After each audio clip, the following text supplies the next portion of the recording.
सो hi dear students, चलिए आज की क्लास शुरू करते हैं। आज की क्लास में हम बात करेंगे प्रशासकीय प्रतिवेदन 2022-23 में जितनी बातें दी गई हैं उन सबको हम एक ब्रीफ एनालिसिस करेंगे, ब्रीफ में डिस्कशन करेंगे और हो सकेगा तो मैं इसको एक वीडियो में समराइज़ करने की कोशिश करूँगा। अगर एक वीडियो में नहीं हो पाता है तो हम इसको 2 वीडियो में कंप्लीट कर देंगे। तो अभी जो शासकीय पिछले एग्जामिनेशन में हमने देखा था, प्रशासकीय प्रतिवेदन से काफ़ी सारे क्वेश्चन आए थे, तो उम्मीद है कि इस बार भी प्रशासकीय प्रतिवेदन से क्वेश्चन आने की संभावनाएं रहेंगी। तो इन संभावनाओं को देखते हुए प्रशासकीय प्रतिवेदन को हम पहले कवर कर लेते हैं, इसके बाद फिर हम अधिनियम की ओर आगे बढ़ेंगे। उसके बाद फिर हम जो 1960 और 1962 का जो नियम है और 1960 का जो अधिनियम है उसकी बात करेंगे। तो ठीक है, शुरुआत करते हैं। तो आगे बढ़ने से पहले मैं थोड़ा सा आपको ब्रीफ में समझा दूँ कि एक्चुअल में सहकारिता होता क्या है। पहले तो हम सहकारिता की बात कर लेते हैं कि सहकारिता एक्चुअल में होता क्या है। ठीक है, इन चीज़ को समझते हैं। तो देखिए, सहकारिता की अगर बात करें तो सहकारिता का जो शाब्दिक अर्थ है वह है सहधन कार्य। ठीक है, सहधन कार्य, एक साथ मिल करके काम करना।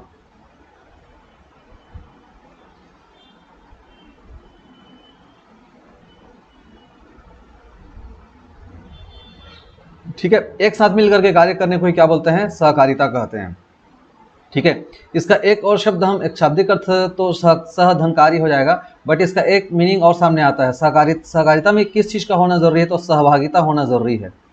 बिना सहभागिता के सहकारिता की कोई बात नहीं की जा सकती। देखिए, सहभागिता क्या है भाई, सहकारिता का जो जन्म है वो इसी चीज़ से हुआ कि परस्पर हम एक दूसरे की मदद कर लें। उत्पादन के साधन जो होंगे उन पर क्रय करना, विक्रय करना, या इस तरह की जो क्या बोलना चाहिए, परस्परता है, परस्परता की भावना इसमें बहुत ज़्यादा जरूरी होती है। तो परस्परता कब आएगा, जब हम एक दूसरे से सहभागिता की भावना रखेंगे तब तो आएगा। यहाँ पे बात क्या आती है, इस सहकारिता के कॉन्सेप्ट में कोई भी व्यक्ति मालिक नहीं होता और सबके सब मालिक होते हैं।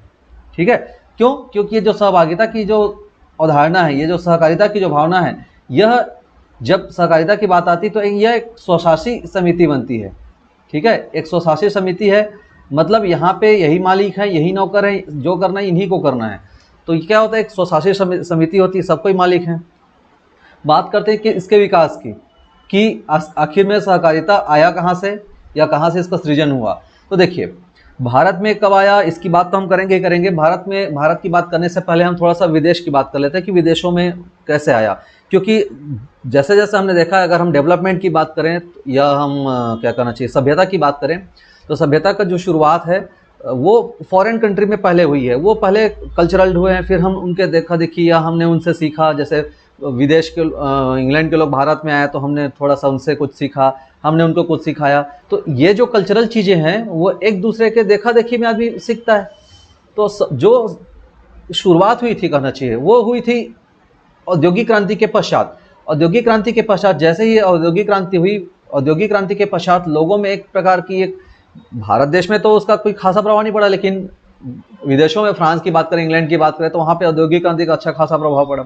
तो वहाँ से सहकारिता का सृजन हुआ, वहाँ से सहकारिता का जन्म हुआ। ठीक है, तो यहाँ से फिर सहकारिता है तो क्या किए जाने लगे, प्रयास होने लगे कि अब एक जने से या किसी एक व्यक्ति के ऊपर डिपेंडेंसी सही नहीं है, लोग आपस में परस्पर मिलजुल करके काम करने की जो अवधारणा है उसको सामने ला रहे थे। तो सहकारिता है तो क्या हो रहा था, प्रयास शुरू हो रहा था। ठीक है, इसके लिए प्रयास करना शुरू कर दिए। अब ये प्रयास एक देश में नहीं वरन समूचे विश्व में यह प्रयास चल रहा था। इसी कड़ी में जो ये प्रयास चल रहा था, इसी कड़ी में फिर एक अंतर्राष्ट्रीय संगठन की स्थापना हुई, अंतर्राष्ट्रीय सहकारिता संगठन। इसको सहकारिता गठबंधन कहते हैं। सभी देश मिलकर के एक गठबंधन का निर्माण किए, एक संगठन का निर्माण किए, ICA, इंटरनेशनल कोऑपरेटिव अलायंस। ठीक है, इसका गठन हुआ, इसकी स्थापना हुई 1895 में। 1895 में इसकी स्थापना हुई। ठीक है, जब स्थापना हुई तो इसकी स्थापना करने का उद्देश्य वही था, सहकारिता को संपूर्ण विश्व में क्या करना, ले जाना, सहकारिता की अवधारणा को संपूर्ण विश्व में देना। तो लगातार इसको प्रोत्साहित किया गया। प्रोत्साहन करने के परिणाम स्वरूप, ठीक है, इसी प्रोत्साहन की कड़ी में एक बात और याद रखेंगे, इसी प्रोत्साहन की कड़ी में एक दिवस मनाना शुरू किया, अंतर्राष्ट्रीय सहकारिता दिवस। अंतर्राष्ट्रीय सहकारिता दिवस, ये जो अंतर्राष्ट्रीय सहकारिता दिवस है, इस दिवस को मनाने की शुरुआत की गई। ये एक्चुअल में शुरुआत से नहीं हुआ था, ये 1923 से शुरू हुआ था। ठीक है, 1923 से शुरू हुआ था अंतर्राष्ट्रीय सहकारिता दिवस मनाने का, जो अभी अभी हाल फिलहाल में इसका 100वां वर्षगांठ, खैर हाल फिलहाल नहीं कहना चाहिए, 1 साल पहले 100वां वर्षगांठ इसकी मनाई गई। 100वां वर्षगांठ कब मनाई गई, तो डेट को याद रखिएगा, अगर पूछेगा तो 4 जुलाई 2022 को, 1 साल पहले 4 जुलाई 2022 को अंतर्राष्ट्रीय सहकारिता दिवस की 100वीं वर्षगांठ मनाई गई। ठीक है, तो देखिए इसके कुछ पृष्ठभूमि के बारे में और बात कर लेते हैं, यह सहकारिता गठबंधन के बारे में। तो ये जो सहकारिता गठबंधन है, इसका हेडक्वार्टर कहाँ है, तो इसका हेडक्वार्टर स्थापित किया गया ब्रुसेल्स में।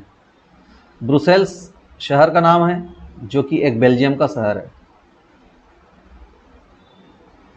बेल्जियम के ब्रुसेल्स में इसका हेडक्वार्टर स्थापित किया गया। ठीक है, वर्तमान में अगर इसके प्रेसिडेंट की बात करें, महागठबंधन की, इस गठबंधन के प्रेसिडेंट की बात करें, इसके वर्तमान में जो अध्यक्ष हैं वो अध्यक्ष कौन है, तो इसके वर्तमान के अध्यक्ष हैं एरियल एनरिक ग्वाको। ठीक है, एरियल एनरिक ग्वाको इसके वर्तमान अध्यक्ष हैं, ये याद रखिएगा। तो अंतर्राष्ट्रीय सहकारिता गठबंधन ICA 1895 में स्टैब्लिश किया गया। ठीक है, अंतर्राष्ट्रीय सहकारिता दिवस इसी कड़ी में सहकारिता को प्रोत्साहित करने के लिए, जगह जगह पे पहुंचाने के लिए, और सहकारिता से लोग जुड़ें, सहकारिता का लाभ लें, इस उद्देश्य से सहकारिता को लगातार बढ़ावा दिया गया, लगातार प्रोत्साहित किया गया। और इसी कड़ी में प्रोत्साहन की कड़ी में अंतर्राष्ट्रीय सहकारिता दिवस 1923 की शुरुआत भी 1927 से इसकी शुरुआत भी की गई। महत्वपूर्ण इसलिए हो जाता है क्योंकि अभी 1 साल पहले इसका 100वां जो क्या बोलना चाहिए वर्षगांठ है, वो 100वां वर्षगांठ मनाया गया। ध्यान समझिएगा, जो दिवस मनाने की शुरुआत हुई थी उसका 100वां वर्षगांठ मनाया गया।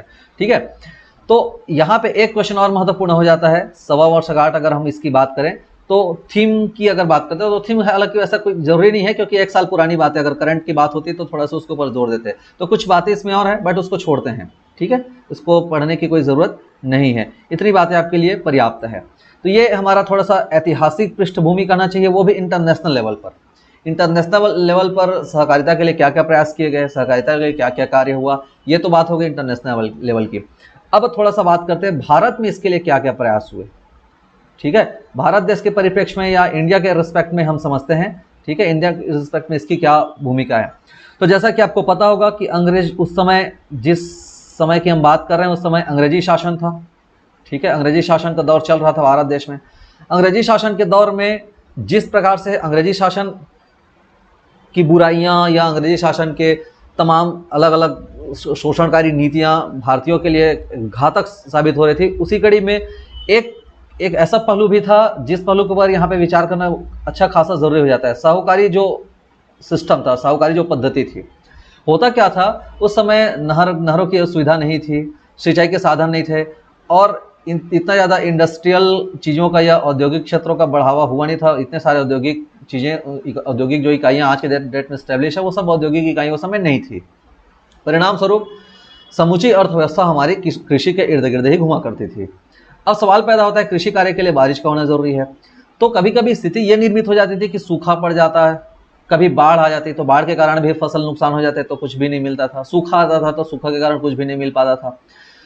तो समहाउ ले दे करके क्या होता था कि अनाज की जो उपलब्धता है, उस चीज़ के लिए हमेशा एक कहीं ना कहीं किसी साल में ठीक ठाक पैदावार हो गई तो किसी साल में अनाज का संकट या खाद्यान्न संकट, ये आम बात थी। सूखा पड़ना, अकाल पड़ना कोई बड़ी बात नहीं थी, आमतौर पर पड़ते रहता था। तो जैसे ही सूखा पड़ने के पश्चात अंग्रेजी व्यवस्था थी, अंग्रेजी व्यवस्था थोड़ी सी चरमरा सी जाती।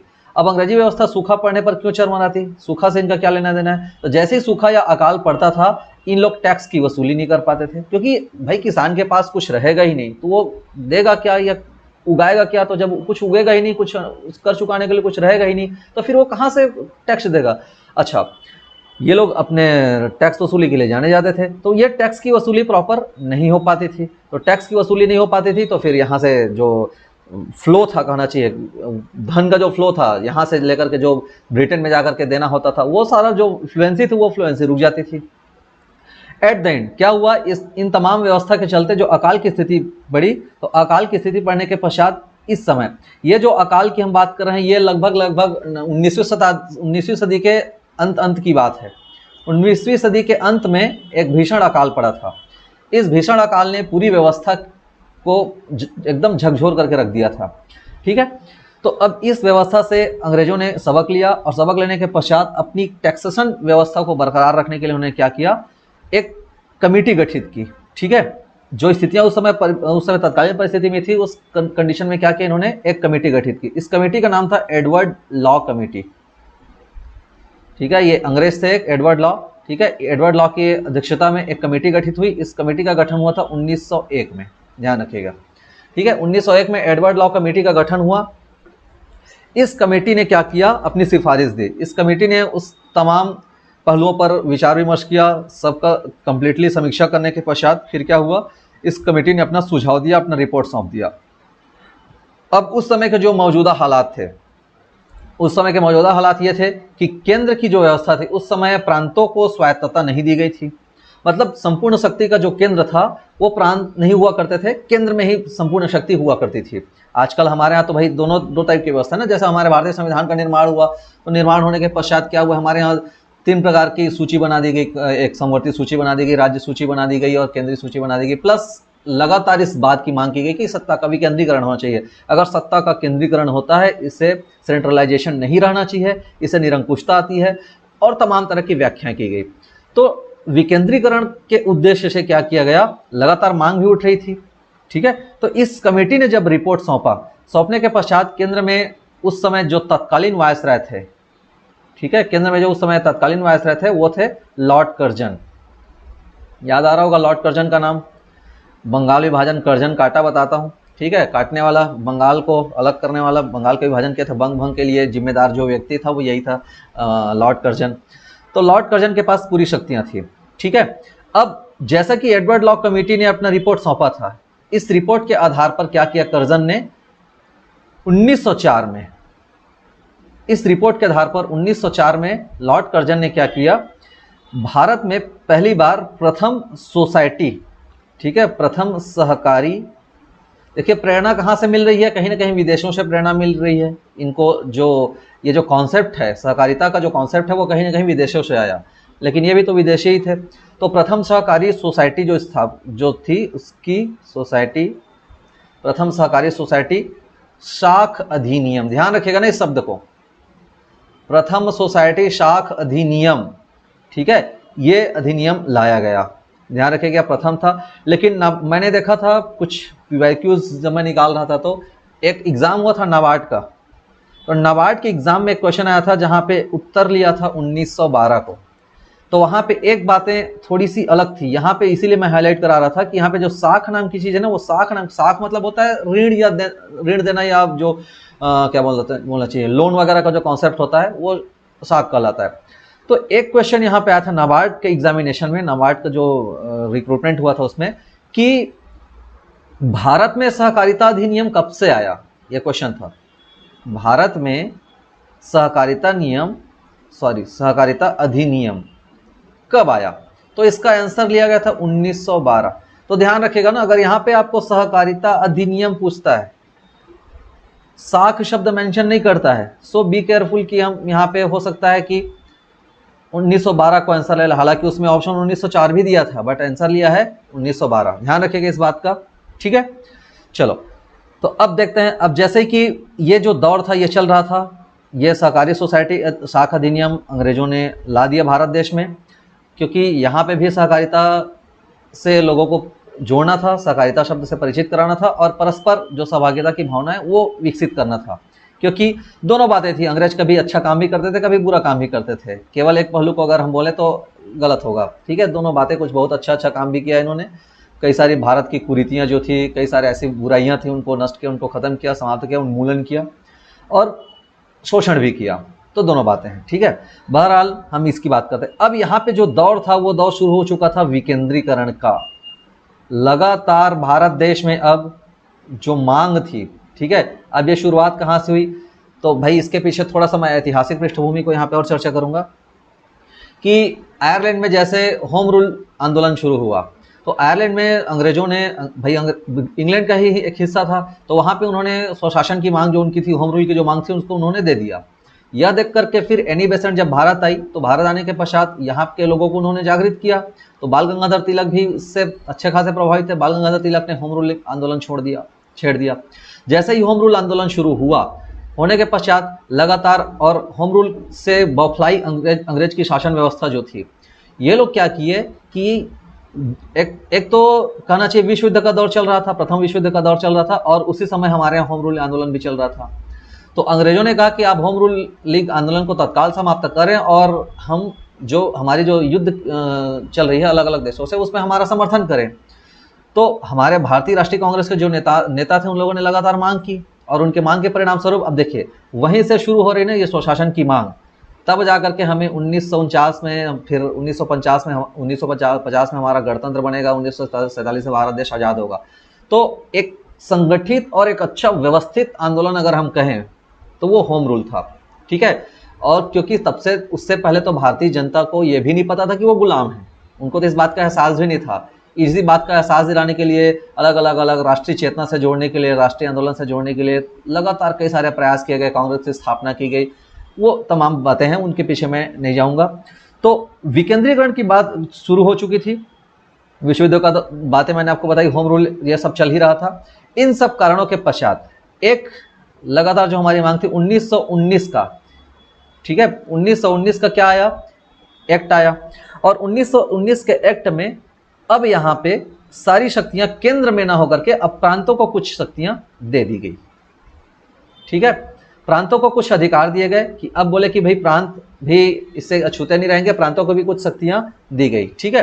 देखिए, तो प्रांतों को शक्तियां दी गई, प्रांतों को शक्तियां देने के पश्चात ये आगे चलता रहा, धीरे धीरे सहकारिता का विकास होता रहा। इसके पश्चात एक अगली कड़ी आती है, वो है हमारे भारतीय संविधान के निर्माण की, ठीक है। तो जब भारतीय संविधान का निर्माण हो रहा था, हम संविधान की पृष्ठभूमि को थोड़ा सा समझ लेते हैं। देखिए, सारी बातें सहकारिता से जुड़ी हुई है। जब भारतीय संविधान का निर्माण हो रहा था उस समय क्या किया गया, ये जो सहकारिता थी, सहकारिता को राज्य सूची में डाल दिया गया, ठीक है। 3 सूची जैसा हमने बात किया, तो ये सहकारिता को बोले कि ये राज्य सूची का विषय रहेगा, राज्य इस पर चाहे तो जैसा उसके हिसाब से वो कानून बना सकते, उसके हिसाब से वो व्यवस्था अपना कर सकती है, ठीक है। राज्य सूची के विषय में डाल दिया। अब चूंकि राज्य सूची के विषय में इसको डाला गया था, तो इसी शक्ति का प्रयोग करते हुए, ठीक है, इसी शक्ति का प्रयोग करते हुए उस समय अभी तो हम छत्तीसगढ़ राज्य की बात करते हैं, ठीक है, लेकिन छत्तीसगढ़ राज्य निर्माण होने से पहले क्या था, मध्य प्रदेश था। तो उस समय इसी शक्ति का प्रयोग करते हुए मध्य प्रदेश सहकारी सोसाइटी अधिनियम 1960 ये बनाया गया, ठीक है। मध्य प्रदेश सहकारी सोसाइटी अधिनियम 1960 ये अधिनियम बनाया गया, विधानमंडल के द्वारा ये अधिनियम लागू कराया गया, ठीक है। अब जैसा कि ये था तब तक चला 1960 से लेकर के सन 2000 तक। जैसे ही सन 2000 में छत्तीसगढ़ राज्य अलग हुआ, होने के पश्चात आपको पता होगा, इस बात को तो खैर हर कोई जानता है कि ये उस समय बहुत सारे चीज़ों के लिए, बहुत सारे आदेश, जो कानून को पारित कराने के लिए विधियों का अनुकूलन आदेश आया, ठीक है, विधियों का अनुकूलन आदेश। अब ये विधियों का अनुकूलन आदेश जैसे ही छत्तीसगढ़ में लागू हुआ, बोले कि भाई हम मध्य प्रदेश का हिस्सा हैं, तो क्यों ना जो बातें चल रही थी, क्योंकि हम कहीं ना कहीं उसके हिस्से, इस व्यवस्था के साथ हमने जिया है, हम जब मध्य प्रदेश के पार्ट थे तो उस व्यवस्था के हम भी हिस्से थे, तो कहा कि इसी चीज़ों को, इसी विधियों के अनुकूलन आदेश के तहत इसी सेम अधिनियम को छत्तीसगढ़ में भी क्या कर लेते हैं, लागू कर लेते हैं। तो छत्तीसगढ़ में भी क्या हो गया, लागू हो गया, ये छत्तीसगढ़ में भी लागू हुआ, ठीक है। छत्तीसगढ़ में जैसे ही लागू हुआ, अब लागू होने की तिथि देखते हैं, तो यह छत्तीसगढ़ में लागू हुआ 13 जून, ठीक है, ध्यान रखिएगा, 13 जून 2001 को, 13 जून 2001 को यह छत्तीसगढ़ में क्या हुआ, लागू हुआ। विधियों के अनुकूलन आदेश के तहत जो मध्य प्रदेश के नाम से जाना जाता था, उन तमाम जगहों पे मध्य प्रदेश शब्द को काट करके छत्तीसगढ़ शब्द किया गया और ज्यों का त्यों एज इट इज इसको लागू कर दिया गया। बाद में इसमें बहुत सारे संशोधन होंगे जैसे जैसे व्यवस्था आगे बढ़ती है, क्योंकि भाई कानून एक जैसा कभी रहता नहीं, हालात परिस्थिति के हिसाब से कानून में बदलाव, आंशिक बदलाव या जो जैसे ज़रूरत रहती है उस हिसाब से बदलाव किए जाते रहते हैं, ठीक है। तो अब देखिए हुआ क्या, चूंकि आपको पता है कि मैंने आपको बताया कि यहाँ पे जो सहकारिता था उसको भारतीय संविधान के निर्माण के वक्त किस में डाल दिया गया था, राज्य सूची में। तो सहकारिता हमारे किसका विषय है, राज्य सूची का विषय है। अब राज्य सूची के विषय होने के कारण जो सरकार को जैसा जमता, जैसा लगता, वैसा ये लोग कानून बनाना शुरू कर दिए, ठीक है, जिसको जैसा मन पड़ा। इनके कृत्यों के परिणाम स्वरूप क्या हुआ, यूनिफॉर्मिटी नहीं रही। सहकारिता के मसले को लेकर के संपूर्ण देश में एक प्रकार का कानून रहा ही नहीं, मतलब वो जो एकरूपता होनी चाहिए थी वो एकरूपता नहीं दिखाई दी। ये बात आप पंचायती राज में भी देखते होंगे, पंचायती राज में भी अलग अलग प्रकार की व्यवस्था थी। बाद में जब पंचायती राज व्यवस्था को केंद्र ने जैसे पारित किया, उसके पश्चात फिर वो एक सिस्टमेटिक जो उसका ढांचा था, हालांकि इसमें भी बहुत सारे ऐसे ऐसे नियम होते हैं जो अलग अलग राज्यों में अलग अलग प्रकार की व्यवस्थाएं अभी भी देखने को मिलती है, बट एक बेसिक स्ट्रक्चर जो था, है ना, एक जो आधारभूत जो ढांचा होता है, वो आधारभूत ढांचा की जो अवधारणा थी वो सामने आ चुकी थी। तो सिमिलरली यहाँ पे भी यही कॉन्सेप्ट शुरू हुआ था, यूनिफॉर्मिटी लाने की कवायद शुरू हुई। और यूनिफॉर्मिटी लाने के उद्देश्य से, भाई जब तक संविधान संशोधन नहीं करेंगे तब तक भाई संविधान में तो ऐसा लिख दिया गया है, तो अब यूनिफॉर्मिटी लाने के पर्पज से क्या किया गया, 97वां संविधान संशोधन किया गया। ठीक है, 97वां संविधान संशोधन किया गया, और यह संशोधन किया गया था 2011 में। 2011 में संविधान संशोधन जब हुआ, होने के पश्चात, ठीक है, 2011 में संविधान संशोधन हुआ। अब इस संविधान संशोधन को हम थोड़ा सा डिटेल में समझते हैं, इस संविधान संशोधन में क्या क्या बातें थी। देखिए, इस संविधान संशोधन को हम 3 हिस्से में समझते हैं।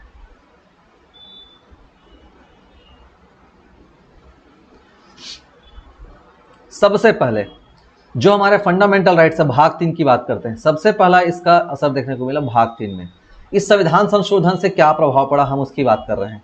तो सबसे पहले भाग 3 फंडामेंटल राइट्स, मौलिक अधिकार। ठीक है, मौलिक अधिकार में क्या हुआ, मौलिक अधिकार जो हमारा स्वतंत्रता का अधिकार था, ठीक है, राइट टू फ्रीडम, जो हमारा स्वतंत्रता का अधिकार था 19(1), ठीक है, 19(1) में और एक सब आर्टिकल जोड़ा गया, 19(1)(c). ठीक है, देखिए 19(1)(c) क्या था, ध्यान से समझिएगा। ये 19(1)(c) में क्या बातें कही गई थी। 19(1)(c) ये कहता है कि कोई भी व्यक्ति जो भारत का नागरिक है, उससे कोई किसी भी प्रकार का संघ या संगठन बनाने की शक्ति है, संघ या संगठन का गठन कर सकता है, संगम या संगठन बना सकता है, ये पहले कहा गया था। लेकिन इसी में 2011 में जब संशोधन हुआ, तो 2011 में ये संघ और संगठन के साथ साथ एक बातें और जोड़ दी गई कि वह सहकारी सोसाइटी का भी गठन कर सकता है, सहकारी सोसाइटी का गठन।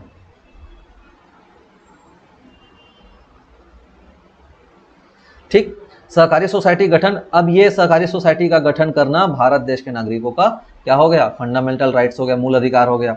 अब ये मूल अधिकार का प्रयोग करने के पश्चात कोई भी व्यक्ति आज के डेट में क्या कर सकता है, सहकारी सोसाइटी बना सकता है। ठीक है, ये यहाँ पे एक बातें जुड़ी गई, एक पहला नंबर। ठीक है, दूसरे नंबर की बात करते हैं, यहाँ पे समझ लेते हैं नंबर 2। देखिए नंबर 2 क्या था, नंबर 2 की कहानी जुड़ी हुई है भाग 4 से। अब भाग 4 आपको पता होगा, डीपीएसपी, नीति निर्देशक तत्व। अब नीति निर्देशक तत्व में क्या था, नीति निर्देशक तत्व के अनुच्छेद 43, ठीक है, अनुच्छेद 43B, नीति निर्देशक तत्व के अनुच्छेद 43B में, ठीक है, 43B में क्या किया गया, एक बातें जोड़ी गई। ठीक है, अब ये तो भाई ऐसा है, नीति निर्देशक तत्व राज्य शासन को या राज्य सरकार को निर्देशित किया जाता है, राज्यों को निर्देशित किया गया था कि भाई आप चाहें तो ऐसा कर सकते हैं, नहीं चाहे तो कोई बाध्यता नहीं है। तो डीपीएसपी का कॉन्सेप्ट तो आपको पता ही होगा। तो अनुच्छेद 43B में एक जोड़ा गया कि अगर राज्य चाहे तो सहकारी समिति का विकास कर सकती है, सहकारी समिति का विकास कर सकती है। ठीक, सहकारी समिति का विकास कर सकती है, ये बात जोड़ा गया। ठीक है, इसके बाद तीसरी कंडीशन देखते हैं। ठीक है, नंबर 3, थोड़ा सा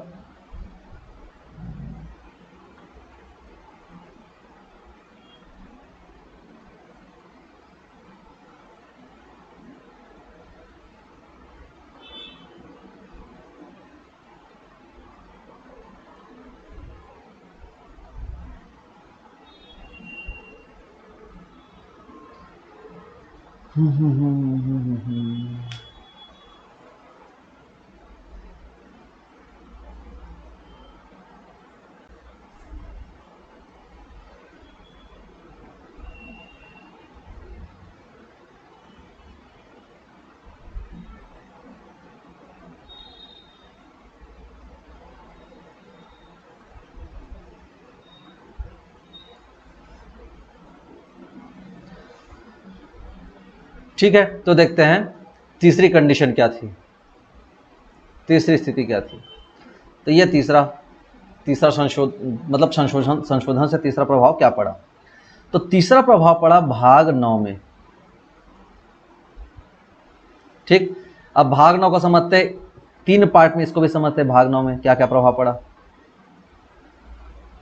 देखिए। तो भाग 9 में सबसे पहली बात, भाग 9 बात करता है पंचायत की। भाग 9 में किसकी बातें हैं, तो पंचायती राज व्यवस्था की। ठीक है, इसी में जोड़ा गया भाग 9 का।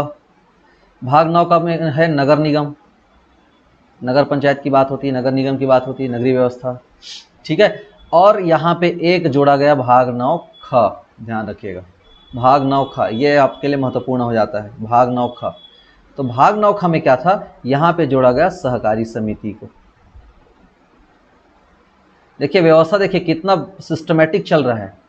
अगर आप शुरू से देखेंगे भाग को, तो केंद्र से राज्य में, राज्य से फिर ऐसे ग्राम पंचायत, पंचायत से फिर ऐसे धीरे धीरे सत्ता का विकेंद्रीकरण की जो व्यवस्था थी वो आपको बहुत अच्छे से समझ में आ गया अगर आप भारतीय संविधान के जितने समस्त भागों का अच्छे से स्टडी करेंगे तो, कि भाग को भी वैसे ही जमाया गया है, ड्राफ्टिंग वैसे ही की गई, जो ड्राफ्टिंग की गई थी बाद में संविधान निर्माण के पश्चात, तो उसको वैसे सिस्टमेटिक ड्राफ्टिंग किया गया है। तो भाग 3, भाग 4 ऐसा आपको चीज़ें ग्रेजुअल दिखाई देंगी, बिल्कुल व्यवस्थित सिस्टमेटिक जमा हुआ। ठीक है, चलिए तो ये बात करते हैं, ये 3 चीज़ें, ये 3 बातें आपको ध्यान रखना है। तो सहकारिता से संबंधित संविधान में कहाँ कहाँ पे वर्णन है, तो एक वर्णन है भाग 3 में। ठीक है, एक वर्णन है आपके भाग 3 में फंडामेंटल राइट्स के 19(1)(c) में संघ और संगठन बनाने के अलावा सहकारी सोसाइटी करने का भी राइट्स है हमको, 2011 के संविधान संशोधन में ये जोड़ा गया है। उसके बाद भाग 4 DPSP में अनुच्छेद 43B में सहकारी समिति का विकास करने का अधिकार राज्यों को दिया गया। भाग 9 में 3 खंड, 9 में पंचायत, 9 ख में नगर निगम और 9 ख में सहकारी समिति। ठीक है, ये भाग 9 में ये जोड़ा गया। तो 3 बातें आपको यहाँ पे बहुत इंपॉर्टेंट है, तीनों को ध्यान में रखना है। ठीक है, कुछ फैक्चुअल बातें, कुछ और पॉइंटर है वो आपको बता दूं। हालांकि जैसे हम प्रतिवेदन पढ़ रहे हैं, तो अब ये तो हो गई भूमिका की बात। ठीक है, अब हम चलते हैं सीधे सीधे प्रतिवेदन की ओर। ठीक है, और प्रतिवेदन में जो जो बातें हैं आपको फिर वो धीरे धीरे एक एक करके समझ में आनी शुरू हो जाएंगी। इससे पहले फिर प्रतिवेदन की अगर हम बात करें, तो प्रतिवेदन की बात करने से पहले कुछ फैक्चुअल चीज़ें मैं आपको बता दूं। जैसे भारत में सहकारिता आंदोलन, हालांकि आएगा नहीं आएगा कुछ कह नहीं सकते, बट फिर भी थोड़ा सा 1-2 लाइन में समझ लेते हैं कि भारत में सहकारिता आंदोलन क्या था, आंदोलन की बात क्या थी। ठीक है, सहकारिता आंदोलन। ठीक है, तो देखिए भारत में सहकारिता आंदोलन के परिणाम स्वरूप यहाँ पे भी लगातार मांगे चल रही थी, सहकारिता की जो व्यवस्था है उसको लगातार मजबूत किया जाए। तो हमारे यहाँ इससे जुड़े हुए या इसका जो प्रभाव है, समावेशी विकास के उद्देश्य से भारत में बहुत सारे सहकारिता आंदोलन भी हुए हैं। समावेशी विकास मतलब सबका एक साथ विकास करने के उद्देश्य से। ठीक है, तो इसके उदाहरण आपको देखने को मिल सकते हैं। जैसे अमूल को ले लें, बहुत बढ़िया सहकारी सोसाइटी का उदाहरण है। क्रिब्को को ले लें, क्रिब्को खाद वगैरह बनाती है, देखा होगा आप लोगों ने। इफको,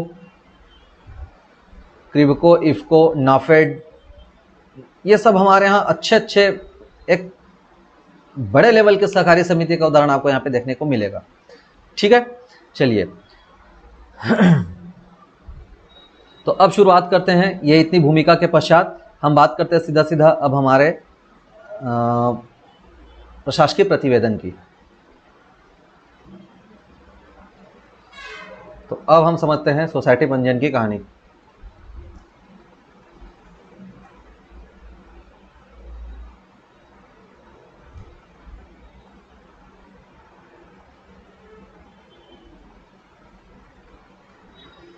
सोसाइटी का पंजीकरण। ठीक है, तो देखिए इसके लिए कुछ कुछ फैक्चुअल चीज़ें हैं। इस फैक्चुअल चीज़ों को मैं सबसे पहले बता दूं। सहकारिता जो थी वो भारत देश में इतना महत्वपूर्ण भूमिका निभाई कि इसके लिए अब पृथक से मंत्रालय स्थापित करने की कवायद शुरू हो गई। तो लगातार मांग बढ़ रही थी।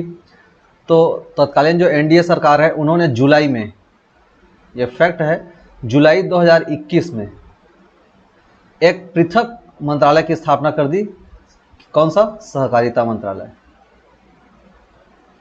ठीक है, पृथक से सहकारिता मंत्रालय की स्थापना कर दी और इसके मंत्री वर्तमान में जो है वो अमित शाह। अमित शाह सहकारिता मंत्री। ठीक है, सहकारिता मंत्रालय ये अभी वर्तमान में सहकारिता मंत्री हैं। सेम इसी के तर्ज पर छत्तीसगढ़ में भी, छत्तीसगढ़ के सहकारिता मंत्री कौन है? तो छत्तीसगढ़ के सहकारिता मंत्री हैं वर्तमान में भी रविंद्र चौबे।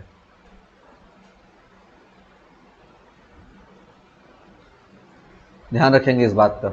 ठीक है, छत्तीसगढ़ में रविंद्र चौबे। इसी कड़ी में एक और, छत्तीसगढ़ के सहकारिता पुरुष किसे कहा जाता है? सहकारिता के जनक, या छत्तीसगढ़ में सहकारिता के जनक किसको बोलते हैं? तो छत्तीसगढ़ में सहकारिता के जनक बोलते हैं ठाकुर प्यारेलाल। इन्होंने सहकारिता के संबंध में कई सारे आंदोलन किए। मजदूर आंदोलन आपको पता ही होगा, बीएनसी मिल आंदोलन। ठीक है, तो इनको सहकारिता का जनक कहा जाता है छत्तीसगढ़ में। ठीक, तो अब हम समझते हैं जो आपके प्रतिवेदन में दिया हुआ सोसाइटी पंजीकरण की प्रक्रिया क्या होती है, इसको हम थोड़ा सा समझते हैं, उसके बाद फिर आगे बात करेंगे।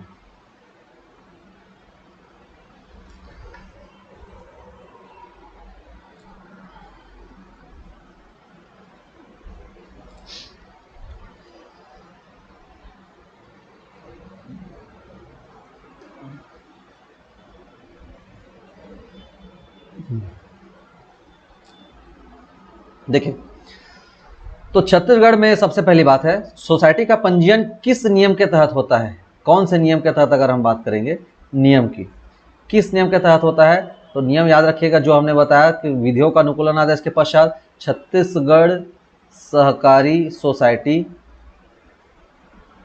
अधिनियम 1960, ये इसके अधीन। ठीक है, तो छत्तीसगढ़ सहकारी सोसाइटी अधिनियम की धारा 9 में ये प्रावधान किया गया है। धारा 9 के तहत सोसाइटी का क्या होता है? पंजीयन होता है। अब अलग अलग स्तर की समिति होती है, अलग अलग, जैसे बात करें, एक होती है जिला स्तर, सबसे पहले हम देखते हैं राज्य स्तर की। राज्य स्तर की समिति होती है, तो राज्य स्तर की समिति का जो क्या बोलना चाहिए, पंजीयन है, रजिस्ट्रेशन है, वो कहाँ होगा? तो राज्य के मुख्यालय में होगा। इसका होगा राज्य के मुख्यालय में। एक है संभाग का, संभाग स्तर पर।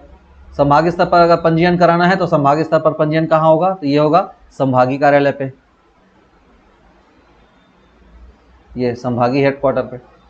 और अगर हम बात करें जिला स्तर की, ठीक है, तो जिला स्तर का जो होता है, वो जिला स्तर की जो पंजीयन है वो होगा जिला कार्यालय में।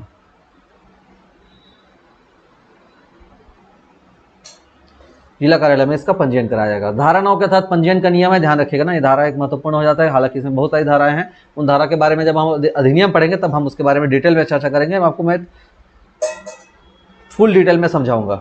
ठीक है, तो राज्य स्तर, संभाग स्तर और जिला स्तर, 3 स्तर पर। ठीक है, देखिए अब आगे समझते हैं पंजीयन की व्यवस्था को।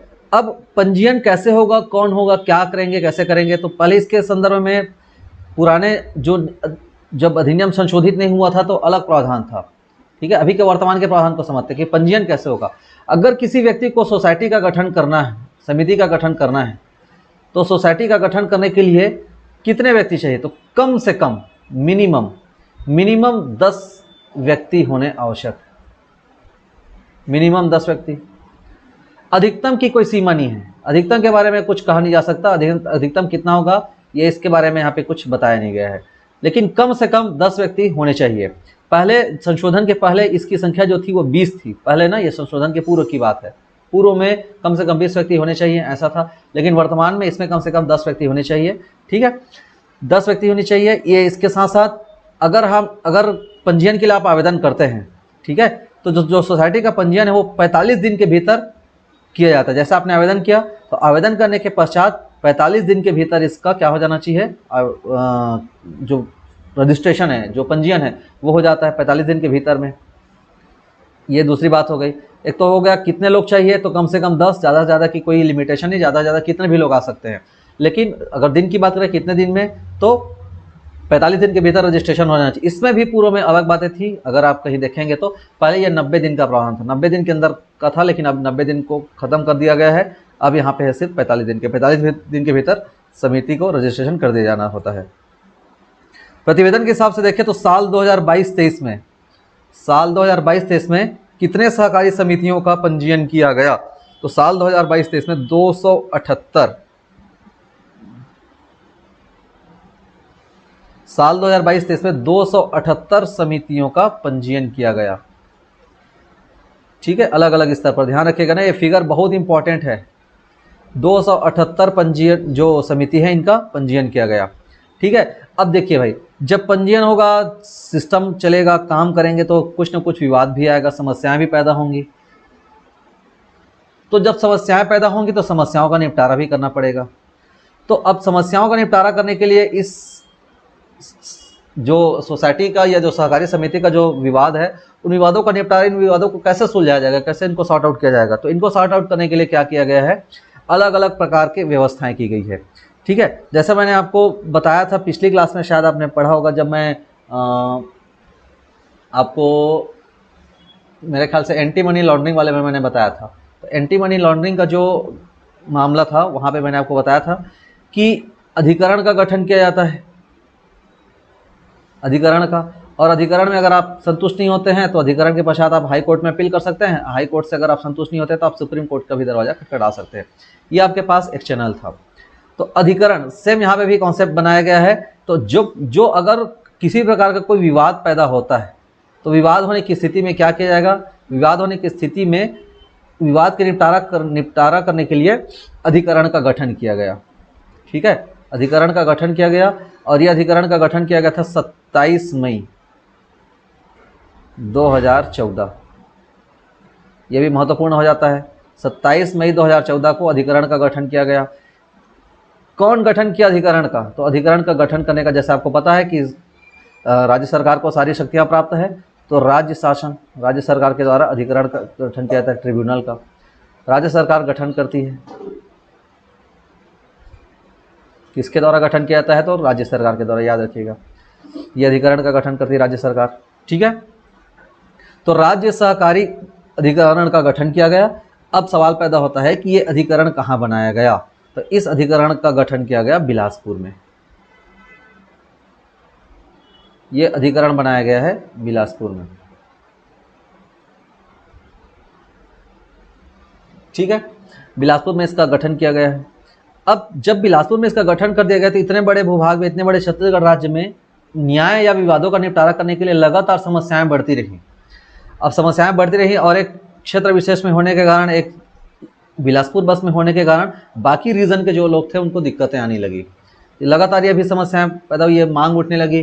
तो इस मांग को, इस परेशानी से बचने के लिए क्या किया, जैसे आपने देखा होगा, बहुत ज़्यादा जैसे मामला बढ़ जाता है, जैसे आप स्वास्थ्य विभाग में देखे होंगे, तो स्वास्थ्य विभाग में आप देखते हैं कि एक मोबाइल यूनिट आजकल चलता है कि डोर टू डोर जा करके, या किसी गली नुक्कड़ में, या किसी चौक चौराहे पे जा करके वो खड़े होते हैं, और होने के पश्चात वहाँ से क्या करते हैं, ब्लड टेस्ट करना, जो इनिशियल लेवल की जो बीमारियां होती हैं उनको वहाँ से वो दूर कर लेते हैं।